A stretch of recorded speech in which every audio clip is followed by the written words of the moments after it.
And good afternoon, everyone, and welcome to today's CAS webinar, Emotional Anorexia.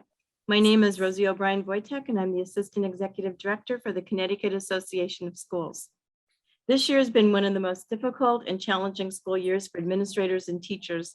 Just when you think things can't get any worse, they do. For many of us, the ups and downs of COVID and living through the pandemic have been emotionally draining. If we don't find the time and find the ways to relax, release, and rejuvenate regularly, it can lead to what today's presenter, Dr. William Sommers, calls emotional anorexia. As you will learn from Dr. Sommers today, when administrators and educators become emotionally anorexic, they lose their energy and their enthusiasm, their ability to maintain meaningful working relationships, and their own self-efficacy and desire to make a difference. When this happens, everyone suffers and morale spirals downward. In fact, Dr. Sommers will say that, quote, schools full of emotional anorexics look like the zombie apocalypse. I can't wait to hear more about that and what we can do to build and improve the resilience, stamina, hope, and endurance for ourselves as leaders and for our faculty and staff members. So stay tuned. We're glad that you're joining us today. This CAS webinar is being brought to you in part by our corporate partners, Horace Mann, College Funding Coach, MCM Fundraising, Jostens, and Pullman and Cumley. We thank them for their continuing support of CAS professional development for all principals and educators in Connecticut. As a reminder, this session will be recorded and posted on the CAS website so you can view it later and share it with your colleagues as well as your faculty and staff. Please use the chat feature as a way to stay actively engaged in the learning during the session and to let us know if you have any technical issues, as we will be monitoring the chat. In addition, we will also be monitoring the Q&A feature, as we will try to answer as many of your questions as we can during the session. So please be sure to ask your questions in the Q&A. It's now my pleasure to introduce our speaker for today, Dr. William Sommers.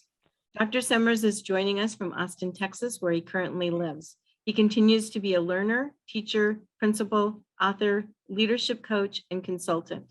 Bill has come out of retirement multiple times to put theory into practice as a principal. During his career, Bill has been a consultant for leadership coaching, cognitive coaching, adaptive schools, brain research, poverty, habits of the mind, and conflict management. Bill is a certified Y.OS coach and consultant and works with leveraging polarities. He's a practitioner who integrates theory into leading and facilitating schools. Dr. Sommers continues to coach school leaders, as he's done for over 30 years. Beginning in 2003, Bill served on the Board of Trustees for the National Staff Development Council, now called Learning Forward, for 5 years and was elected president of NSDC Learning Forward in 2006. Dr. Sommers is the former executive director for the Secondary Curriculum and Professional Learning for Minneapolis Public Schools and has been a school administrator for over 35 years. He's been a senior fellow for the Urban Leadership Academy at the University of Minnesota and has served as an adjunct faculty member at Texas State University, Hamline University, University of St. Thomas, St. Mary's University, Union Institute, and Capella University. In addition, he's been a program director for an adolescent chemical dependency treatment center and on the advisory board of a halfway house for 20 years. In addition to all of this, Bill has co-authored over 10 books, including his most recent book, Creating Talent Density, which is published this year by Roman Littlefield. In January 2016, Bill and his colleague Skip Olson launched the website www.learningomnivores.com, which includes educational posts, new rules, and book reviews. So be sure to check it out. It's now my pleasure to welcome my colleague and friend, Dr. William Sommers. Take it away, Bill. Okay, sounds like I can't hold a job. So I'm hoping that you can see my PowerPoint. Feel free to answer or put questions in the chat box. We'll do as many as we can. I probably have 5 hours of material here. I started thinking about emotional anorexia as a principal, where teachers continue to say, gee, I don't get a lot of positive feedback. And I said, well, principals don't either. They're even more isolated. And if you're at the district level, you're probably even more isolated than that. So can we move ahead? Okay, so here are the topics I'm going to talk about today. Gratitude. This is kind of a continuation of what we did in January on you can't give what you don't have. A little bit on Sally Helgeson, who does a lot of work with women in leadership. Marshall Goldsmith, I'm one of his trainers as well, and I'm going to finish with why. So, okay, next, just keep going. Okay, so let me tell you a story. And the reason I tell you a story is stories usually stick. Think about it, indigenous cultures transmitted their culture through story and metaphor and proverbs and never had a 3-ring binder. So it's sometimes called the grandfather story, sometimes the wolf with 2 heads. So a young Native American was growing up and was sitting with his grandfather and said, you know, there's a lot of positive things that happen, but there's also a lot of negative things happen, Grandpa. How do I know what to pay attention to? And the grandfather said, well, it's like you have a wolf on each shoulder, and the wolf of good and the good wolf of evil. And the young boy said, which one do I listen to? And the grandfather said, whichever one you feed the most. So it's real easy to get into negativity and get in a downward spiral. But quite frankly, who wants to follow somebody who says, God, this sucks and it's never going to get any better? Probably not. It's the leader's job to carry hope, because everybody's watching the leader for direction that says we can do something, we will do something, we'll move ahead. Next, please. So when we talk about gratitude, here's a couple of things to consider. What we know is the brain gets a dopamine hit, the pleasure center, when you hear someone say, gee, you really did a nice job with that. You facilitated this meeting, you helped this kid, whatever. It feels good. And we all want to know that we make a difference. So in one of the business books I read, a CEO was retiring and he took a gratitude tour. He literally got on a plane. He had the money to do that. Get on a plane and talk to some of his people that had supplied his suppliers, as well as people that he had worked with, and told them in person, thank you. I know when I've gone in and done some change work with tough situations, after 2-3 years, when we get it stabilized, it's important to go around to the staff and say thank you. At the end of the year, go around and say thank you. Tell people how they made a difference for you, for the community, for the kids, for the team members, etc. So here's an activity that I want you to think about. I have no power to make this happen, but I really would like you to do this, because if you give, a lot of times you get. The other thing about dopamine hits is we found that people have a brain hit of dopamine when they give compliments, not only receiving them. So here's the activity that I'm going to recommend and suggest. Think for a minute of the person in your life who helped you when things are not going well. It could have been a teacher, could have been a religious leader, it could have been a coach, could have been a parent. There's all kinds of people that you've run into to help you get where you were. Who is that person that said when you're ready to quit college, hang in there, you're going to be okay? Who's the person who said, stay on the debate team, you're going to learn, next year you're going to be a senior, you'll be a leader? Who is that one person that really helped you when you were down and out? Within 24 hours, I'm recommending that you either write them, call them, email them. If they're deceased, write them a letter or talk to their family. I am dead serious about this. I've done this every year around Thanksgiving. I kind of talk to people who have made my life hopefully a success or at least an impact on other people. Within 3 days, think of a second person. Do the same thing. Even if they're deceased, write them a letter. Trust me, they'll know. Within 7 days, pick a third person. And I guarantee you will feel better making sure it's been a long time, maybe since you've talked to them or told them how much they meant to you. It's important to do that because it's too late. Your legacy is defined now. It's not when you die. Your legacy is now. People are watching you. Here are a couple other things that we've done in schools where I've done some turnarounds. We started random acts of kindness. Sometimes kids don't even know where that random act came from. It's not important. Did you help someone when they were down and out they needed to?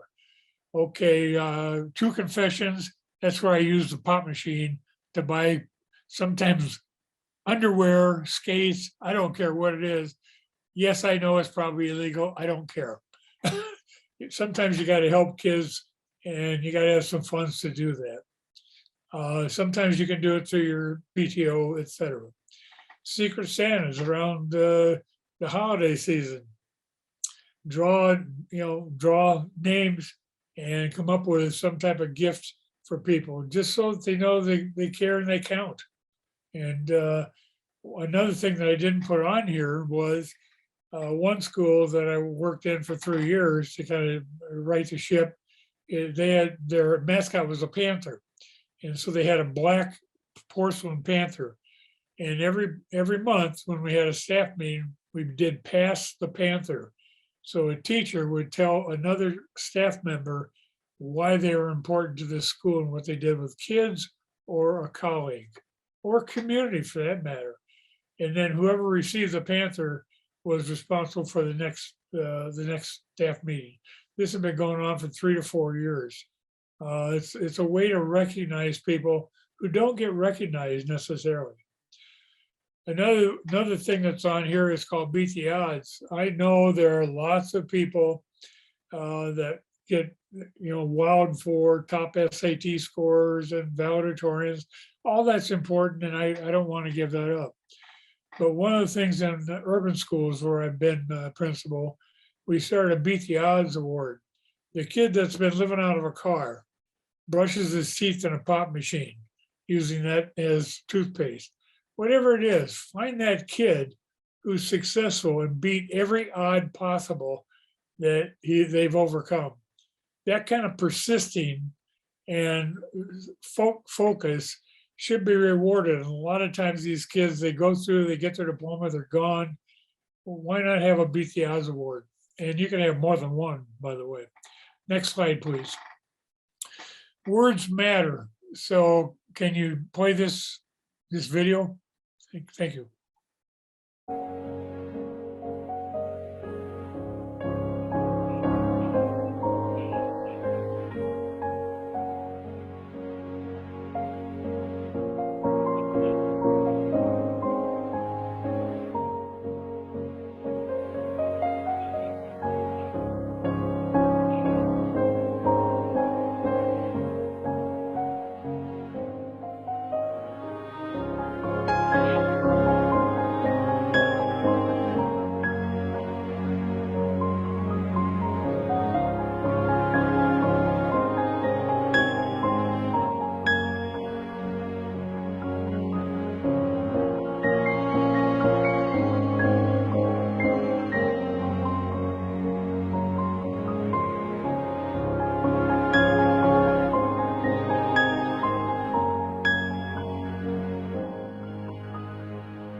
So words matter. You can elevate and extend people's skills and achievements, or you can deny them. And we do that for ourselves. Principal to principal, principal to staff, staff to principal, staff to kids. They watch what you say and watch what you do. I wrote an article once in one of my parent newsletters that when teachers say they don't care, they're not watching us, they're watching every move we make. What we model, what we permit, we promote. And never forget that. Next slide, please. Okay, next slide. So sometimes I just put in a few quotes that you may want to use when you're addressing staff members or colleagues or whatever. But, sometimes you just have to get above the clouds. Yeah, it rains sometimes, but, I think it was Yogi Berra who said, you, sometimes you win, sometimes you lose, sometimes there's rain, sometimes you get rained out. But guess what? You got to suit up for all of them. So strap it on and let's get at it. Next slide, please. So here's another quote that I picked up off of, I tracked several podcasts and email or letters that come out from different people. And I just kind of put them in a list. Actually, Rosie gets my poster boy on Mondays and Friday funnies. So next slide, please. So here are 12 steps to self-care that I think you might want to post these and see how you do it, how many of them you do. But if it feels wrong, don't do it. There's always a difference. There's somewhere at your gut reaction is data. It says something's not right. Say what you mean and do what you say you're going to do. People are always watching that. If you can say what you mean and then follow through. Don't be a people pleaser. Well, you want to please people. You want them to do something, but if it's at the expense of values, pay attention to that. Sometimes we fight, flee, freeze, or appease, and be careful of just doing things to appease people. Sometimes you just can't please anybody. It seems like. Trust your instincts. I tell you, every time I've gone against my instincts, I paid a penalty. So try to be authentic with your head, heart, and feet. Never speak bad about yourself. I have a real trouble with that. Oh God, I wasn't that good. Oh, I screwed that up. Stop it. You got enough people telling you what things might be going wrong. So don't beat yourself up. There's plenty of people out there that'll do that for you. Never give up your dreams. We talked about the Eagles concert earlier. There's a line in one of the Eagles songs that I've always been a dreamer. Well, don't take my dreams away, because dreams are where that helps me create a better future. Don't be afraid to say no. Sometimes it's really hard to do that. Don't be afraid to say yes. So my motto is, if it isn't hell yes, it's no. I tend to overcommit to try to do too many things for too many people. So be kind to yourself. Take that extra cup of coffee, take that extra 10 minutes. Let go of what you can't control. I've got a slide coming up on that. I think I may have used that last time. And stay away from drama and negativity. There's a Maori proverb that says, never spend time with people who don't respect you. As a principal, I know I can't necessarily always stay away from people who don't respect me. But what I can do is limit the amount of time that they suck my energy and suck me dry out of creativity. And then the final one is love. And not necessarily, sexual intimacy, etc. But, do you love kids? Do you love your colleagues? Do they love you? And we got to show that, it's in Truth About Leadership, Kuznis and Posner have one of the leadership skills is show love where you can. And of course, I don't mean that inappropriately, but there was in the first edition of Chicken Soup for the Soul, if you read the first entry, it is about these kids coming out of, I think, Baltimore, who had high poverty, et cetera, and a higher percentage of those kids were successful. And somebody went to find out who was the teacher that had these kids. Why did they end up beating the odds, so to speak? And the teacher was still alive, even though she was retired. And this was her statement: sometimes you just gotta love kids. How cool is that? Look that up. The first entry in the first book of Chicken Soup for the Soul. It's something you could share with the staff members. Next slide, please. 14 ways to motivate yourself. This comes from, I can't remember where I picked this up from, some website, etc. And what I would suggest to you, since we really have limited time here, that you can go back to this. How many of these things do you do? How many things that you haven't done? How many things would you like to do? We've talked about gratitude, breathe with nature. Peter Block, business coach and wonderful person. I went to a workshop once with him and he said, you need to spend 30 minutes in nature every day. Now he's from Cincinnati, so it's cold weather, etc. But he talked about making sure the windows are open. One of the schools that I taught in and later was principal, South High in Minneapolis, had very few windows. Finally, when I was there in '95, we put a third edition on, and it did have some windows, but it was built in the '70s when there were all kinds of riots. So we were trying to, I'm sure, save money and not have a lot of glass. But be in nature, exercise, congratulate yourself when you do something well. You hope somebody notices, but they don't necessarily do that. That's why I call it emotional anorexia. We don't get a lot of positive feedback. So we got to create it among ourselves. We got to create it among other colleagues and at the school. Matter of fact, there's a book called Well Done, if you haven't read it. Ken Blanchard wrote about SeaWorld trainers who get 10-ton whales jump through hoops. There's a school edition, Well Done in Schools, by Cindy Zurich, and she put it into play at a really tough elementary school. So practice self-care, we just talked about that. Get control over what you got control over. Exercise. This morning I was doing water aerobics. Even though I'm old, I'm out there doing things in the water that I probably couldn't do, although I'm on the bike and I lift a few weights here and there, but exercise is a good one too. Next slide, please.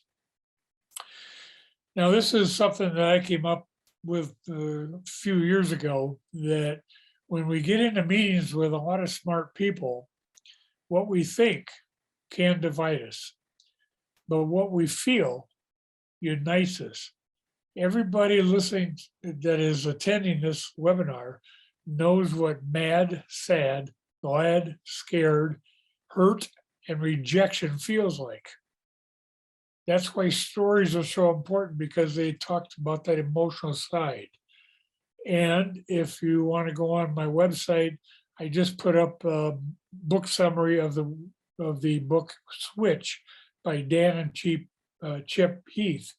It talks about the rider of an elephant is that rational part. The elephant is the emotional part, and you're trying to go down a path. I don't care how rational you are. If the emotions, the elephant, decides to go off the path, you're going off the path. But we all know how rejection is really hard to take, but we all know what it feels like. So next slide, please. That's why you use stories. I would say that if you're a leader, well, if you're a teacher, you're a leader, but no matter what position you have, and you don't need a title to be a leader, if you want to move systems and make them better, tell stories, real stories from the field or from different indigenous cultures. One book that I watch, that I read a lot is called Native Wisdom for White Minds. And it's 365 short stories from different cultures. No, not everyone is earth-shattering, but I will tell you, I have used many of those in some of my in weekly bulletins and with parents about indigenous cultures that have, like the wolf with two heads. How Women Rise. This was written by Sally and Marshall Goldsmith. I would strongly, did I say strongly? I would strongly suggest getting on Sally Helgeson's website and sign up for her newsletters. She's a not only ethical person, but she really is good. And I really think we have to start elevating, especially women in positions of power. Because what happens typically, now I know there's outliers and there's always pattern breakers that are just fine. But when we look at overall, the patterns are that women tend to downplay their skills. Sometimes men would say they're over emotional. I'm saying you better get emotional, because this is about an emotional business education. There's an African proverb that I had on my notepads. Not learning is bad, not wanting to learn is worse. We have to have kids want to learn, and educators who want to learn, staff members who want to learn. So expecting others to spontaneously notice how good we are, sometimes you gotta say what you do and stand up for yourself. If you don't stand behind what you do, probably nobody else will either. Overvaluing expertise and not having the emotional side. I'm just going to look through a few of these. Put your job before a career. I've seen people go down and smoke, men and women. The job is first. I will tell you that I was too busy being a principal as my own two kids came through middle school, and of course I was a high school principal. So we corrected that, but it took some real hard lessons from me. I wanted to be that great principal. I wanted to lead that school, and I did. And I wasn't spending as much time at home with my kids. And there were times to regret that. There's a whole thing we could do on regret, but that's another hour.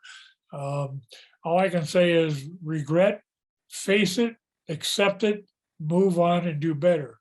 One of Marshall Goldsmith's key learnings is feed forward. You can't change the past, you can only change the future. So one of the coaches that one of the people I'm coaching last week said, oh my God, this happened. I said, okay, it happened. Anything you can do about those? No. So what are you going to do? So let's plan to move forward. If you need to make amends if you screwed it up. But we got to move forward. And what are we going to do? Disease to please, I think, is more typically feminine than male. From my experience, being a male, I tend to look for reasons why I was right. Well, I've got over that one in a hurry. Minimizing, trying to do too much, rumination is it can be a very difficult. If you keep ruminating on the past, it's hard to get beyond it. So this comes out of How Women Rise. I would strongly recommend reading the book. But if you don't want to read the whole book, you could go on my website and look under book summaries. And I did a like 3-4 page summary on How Women Rise. It might be interesting to you, and then you can read the book if you want. But again, I would make a pitch for getting on Sally's website and sign up for her newsletter. They're free, great stuff. I can't say enough about Sally. Next slide, please. Okay, see if you can play this one. Don't make assumptions. Yeah, come on.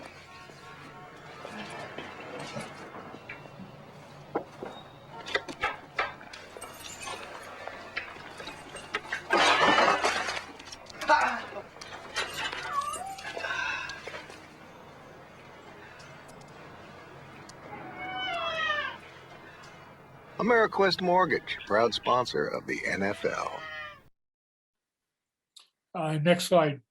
What you're seeing is I use a lot of videos, and a lot of times video when I want to say, don't judge too quickly or don't make assumptions, because you know the old, if you assume something, make an ass out of you and me. Sometimes I'll use a video to, in a minute or two, create or tee up something I want to talk about to staff. And I've used that as a colleague at the university level. I've used it a lot with parents, a lot with colleagues and as a principal. So one of the things I've done with parents is I usually do a talk called the Goldilocks theory of parenting.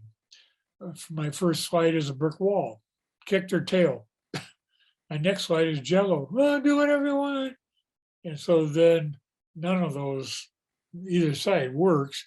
And so then I talk to parents, and this would be an example of don't judge too quickly. The kid may understand totally why he did what he did. Ask the question first, rather than going to a judgment and saying, oh my God, he's a bad kid or whatever. So I like this quote. I just found it, just threw it in here. Yes, it does. The world does look at people who get there early because they can see things that a lot of us don't see, but it also belongs to the world who get up happy to get up and get at it. So I had an AP once when I did a turnaround in an urban school. My AP, who I'd actually taught with years before, she said, how do you come in here so positive every day? I said, well, what do you want me to do? Come in here and be angry and downridden? As a principal, you are the beacon of hope. And if you're not hopeful, why would anybody else want to be hopeful? So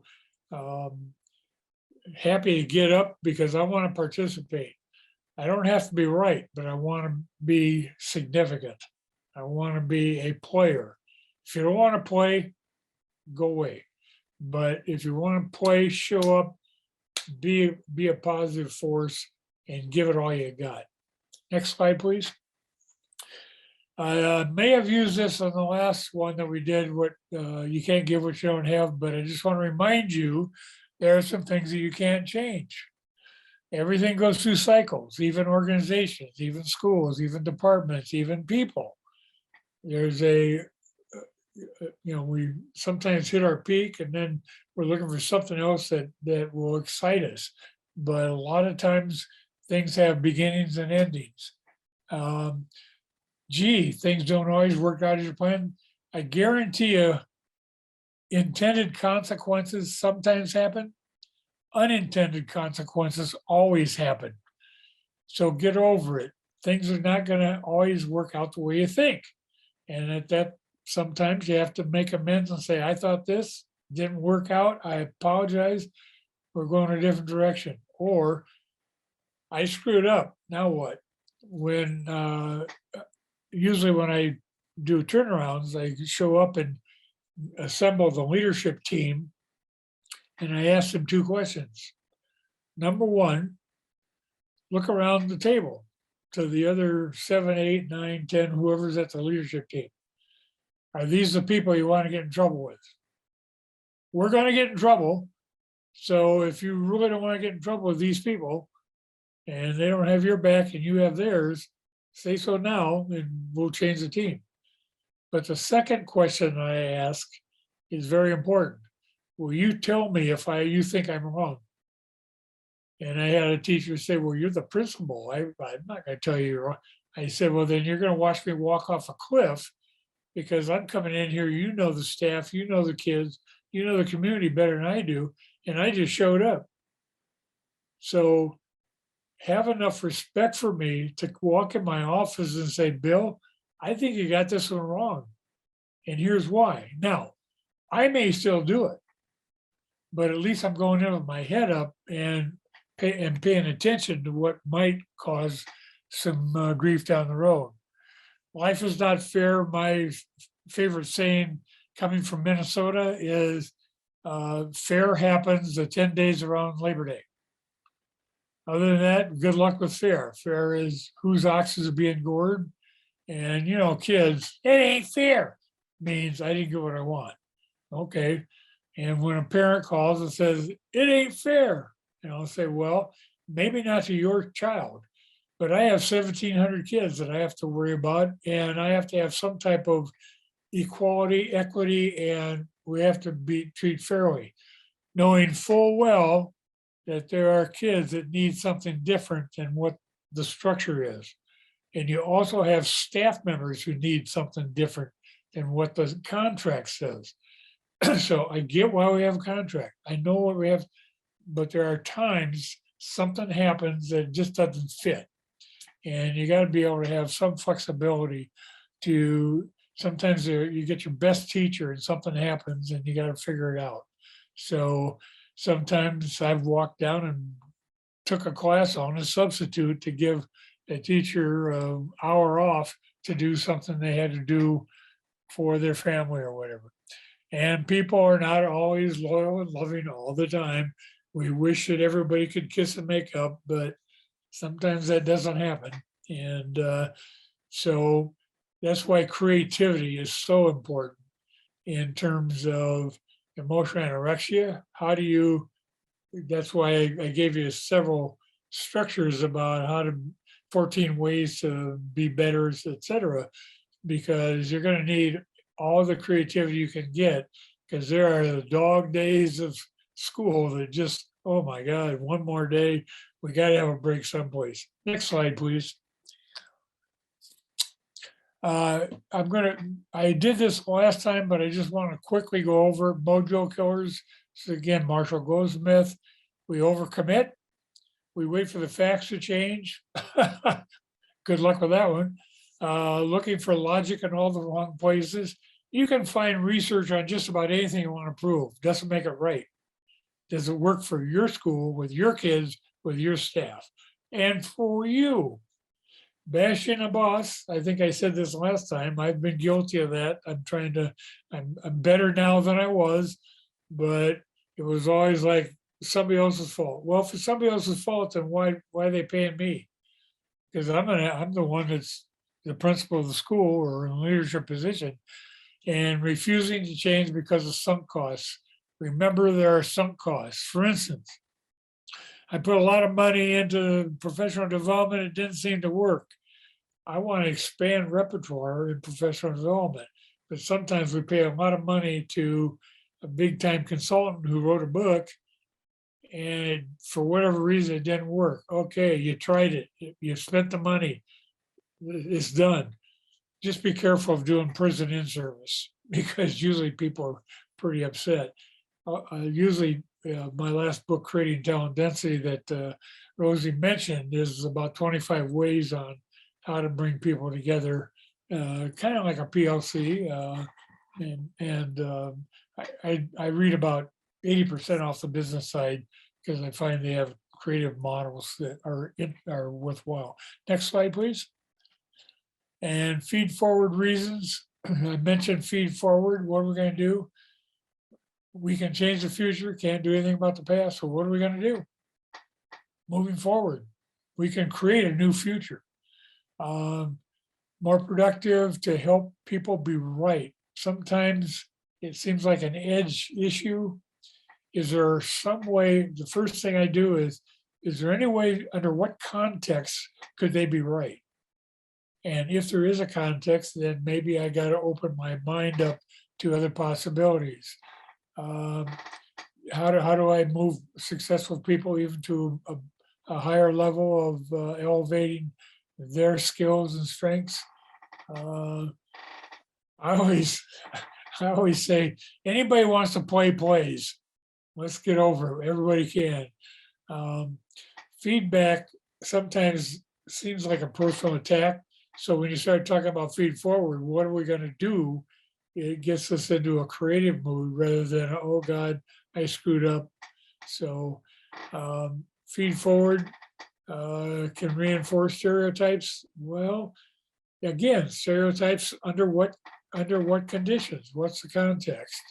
We all hate to get negative feedback. We always, there's some guilt and shame just isn't going to get it done for us. So can we cover the same issues correcting, even though the feedback might be there? Can we correct it in a faster, more efficient way moving forward? We can do feed forward at any level, bus drivers, I don't care, kitchen workers, it doesn't make any difference who it is. We can talk about if it isn't working, try something else. And people want to be focused on the future, thinking that it's going to be better. If you feel stuck and it's never going to change, that can really be a downer. Next slide, please. Okay, Life Storming. This is another book that Marshall Goldsmith and Weiss wrote.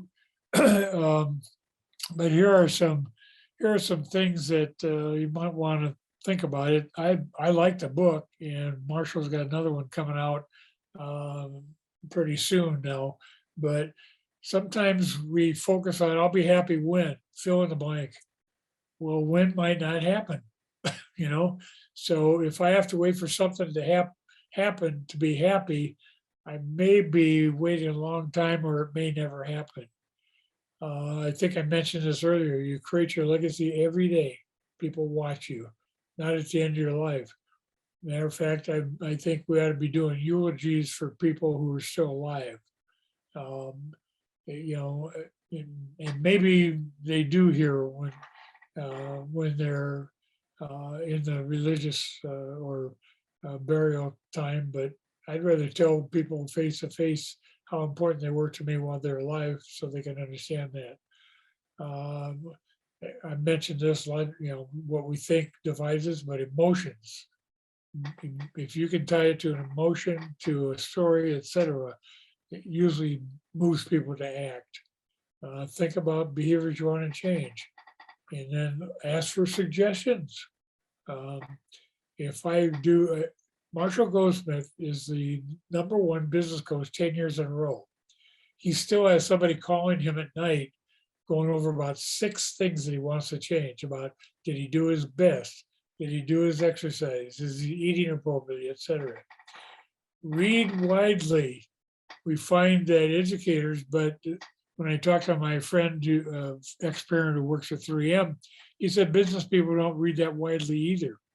So I'll suggest again, on my website, I put up book summaries. I've got tons of books, but I start putting book summaries, try to do one a month of something that I think has validity to our work. So I read off the business side mostly because I don't find a lot of necessary creative solutions within education. There certainly are some.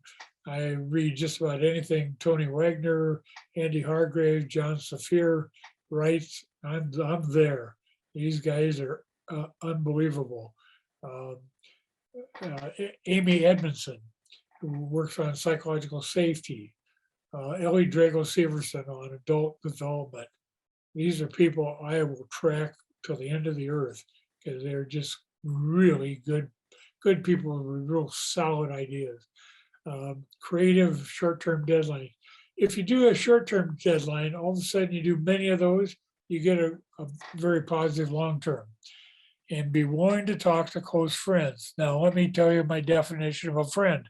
Probably should have wrote this down on another slide. A friend is someone I am really glad to see, and they have no plan for my immediate improvement. A friend is somebody I'm really glad to see, and they have no plan for my immediate improvement. In other words, they're not going to tell me, you should do this, you should do that. No. Don't shoot on me. Be my friend. Give me feedback if I ask for it, or help me with ideas, but don't just, give me guilt and shame is not going to help me. It really makes me close down. Next slide, please. Here are the 8 steps that I got certified in 2015 with Marshall Goldsmith's stakeholder-centered coaching.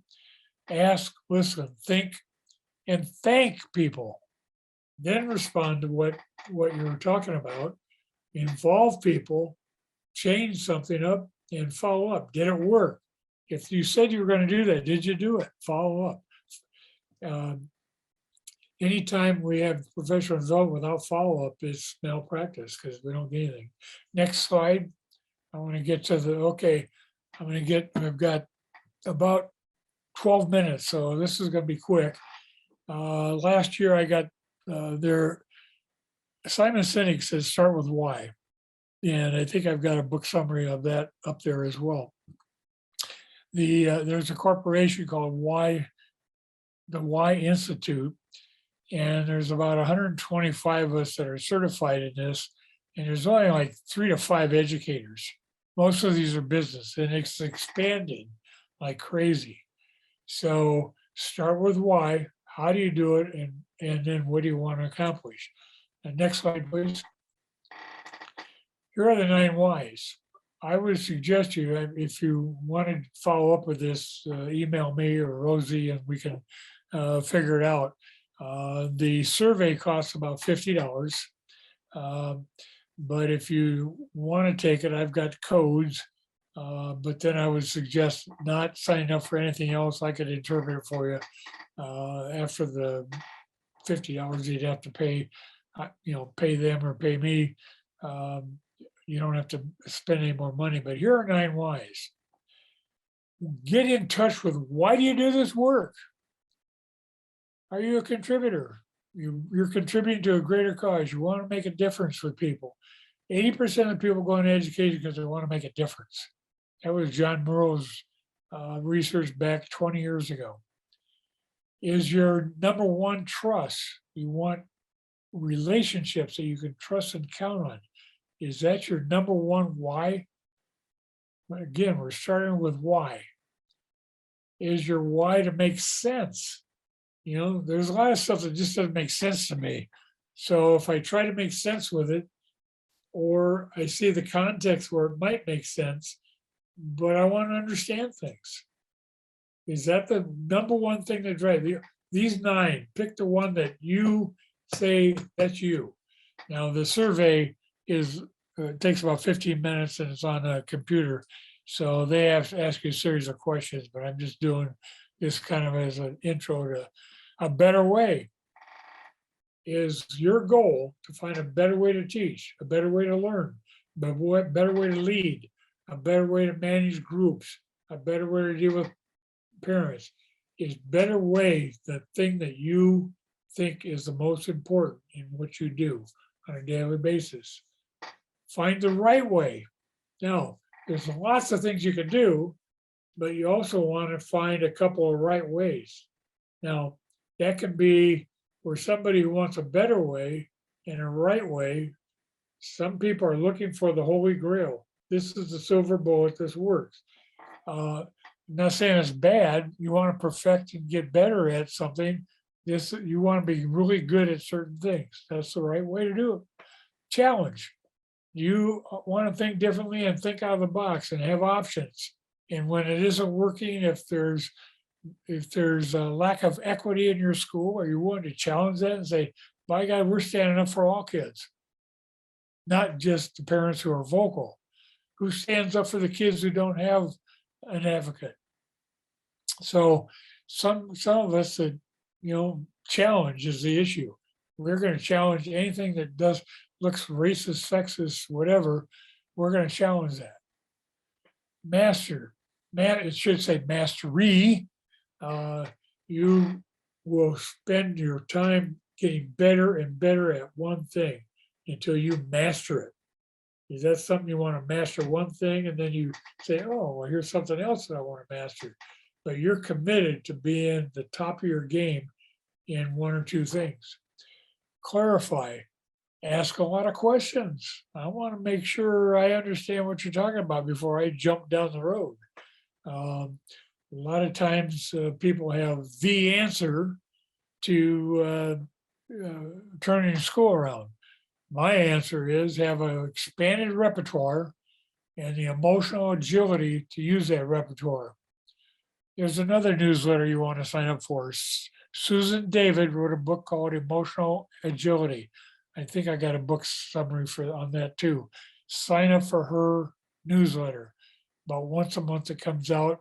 Susan David's amazing work. Simplified is your goal, just to make things simpler for people to understand. So if you had to pick one out of there, what would it be? I'm going to tell you what I am. Once you determine what your why is, then you pick another couple that are the most important to you. So as you look at those 9, here's my why, how, and what.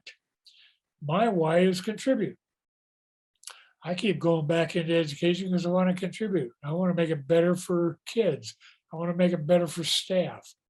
I don't want educators to continue to get beat up. So so how I do that, my why is contribute. My how is challenge. If you're going to do something that is against values, you're going to get challenged by me. Now, I know I can retire, so it's not a big deal, but as my wife said once, he's always been that way. Don't encourage him. Geez. So, but that's really important to me. If it is not good for kids or staff, I'm going to challenge it. That's how I do things.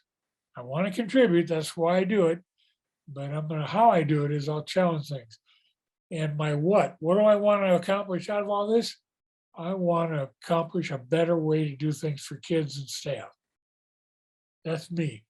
So as you think about starting with why, one of these might work. What's your number 2 and number 3? And that is your how and what. So if you get an email from me, you'll see my tag at the bottom.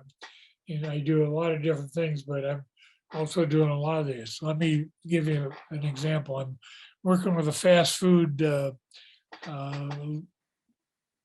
it's a fast food chain, but I'm working with just one store. And 8 of the top people, including the owner, went through the why process. And so we have 8 people with figuring out their why, how, and what. And what was interesting is I put that conglomerate together individually. I talk to each one of them because there's downsides too. I contribute. Sometimes I could try to contribute to too many things and then I get run out of gas. Okay, so there's pluses and minuses that you have to pay attention to. So it's more than just finding your why, how, and what. So with this fast food restaurant, I got about 8 people, and I talk to each one of them about their how, why, how, and what. And so for whatever reason, and for the principals that I'm coaching, they're going, yes, that's me. They feel validated. So in this 8 people that I did in this fast food chain, now I got them together and I put them together and said, well, what are commonalities? What I found interesting is the whys. There was like 40% had contributed as their number 1. And what they wanted was trust. That was from like, again, 50% wanted it. So there were people in just every category, of course, but those 2 stuck out, that they want to contribute and they want to be trusted. Well, now the CEO can take that and say, so how is everybody contributing? And let's not oversell this so that people get so stressed out trying to accomplish so much that we end up hurting ourselves. And then the what, we want to build trust. So that became an attractor for this. So next slide, please. I think I mentioned something like this: strive to be a success, not to be a success, but be of value.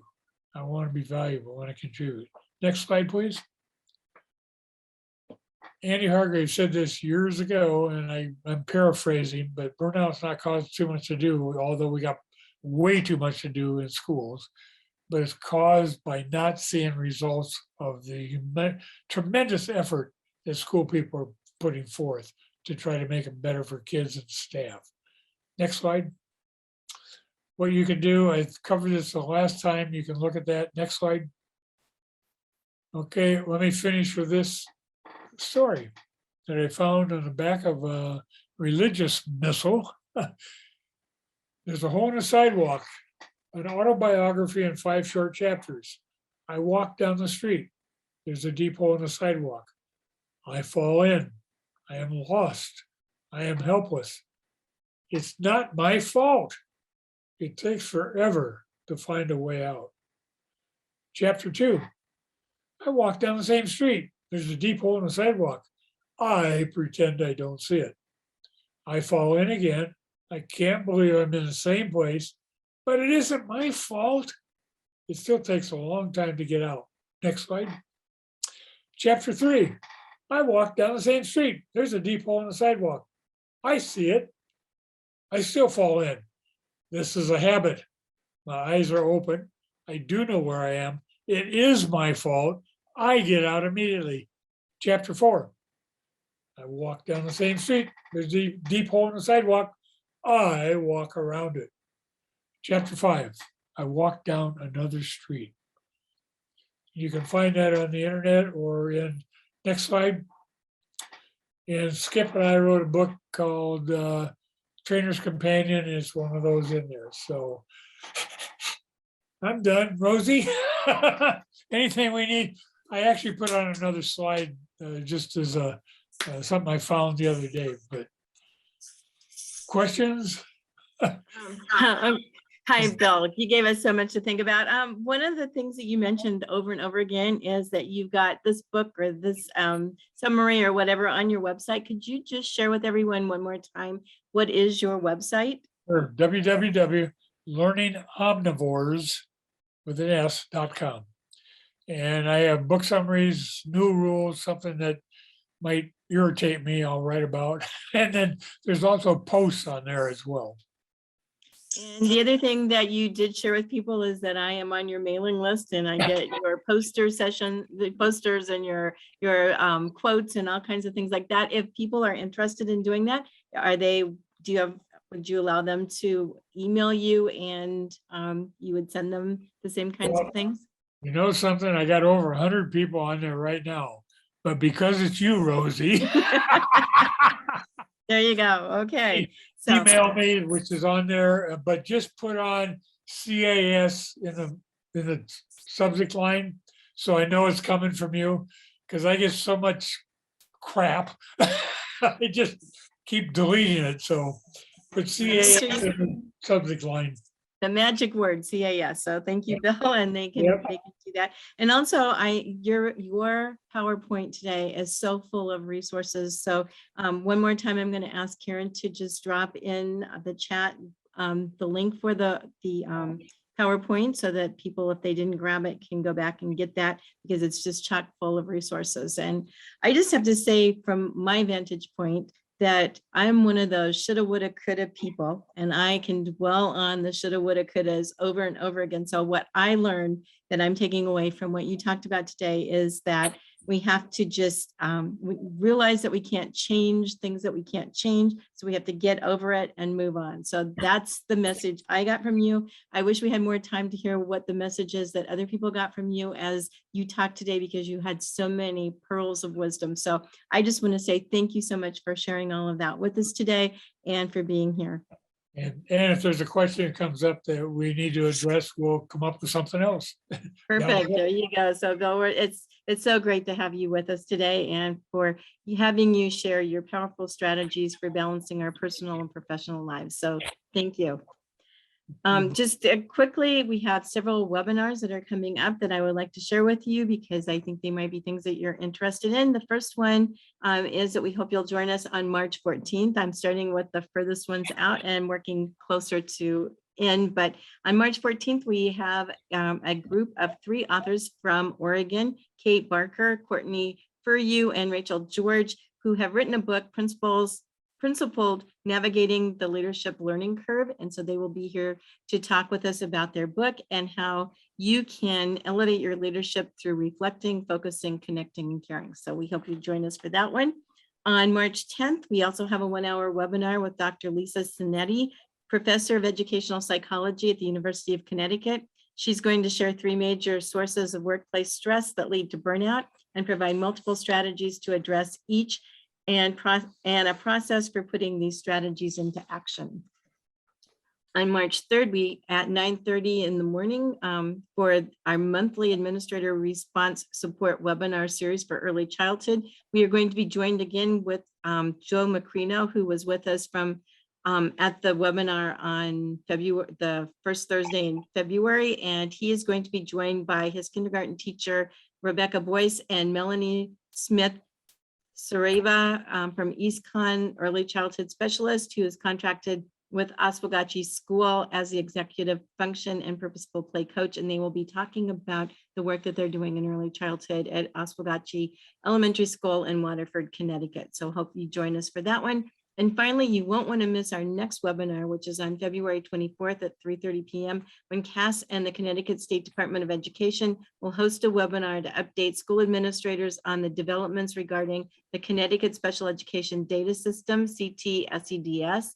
CT-SEDS will provide school districts at no cost and will house the state's new and improved individualized education program, IEP, as well as all required special education data components designed to reduce reporting requirements at the local level. So again, that's going to be February 24th at 3:30 p.m.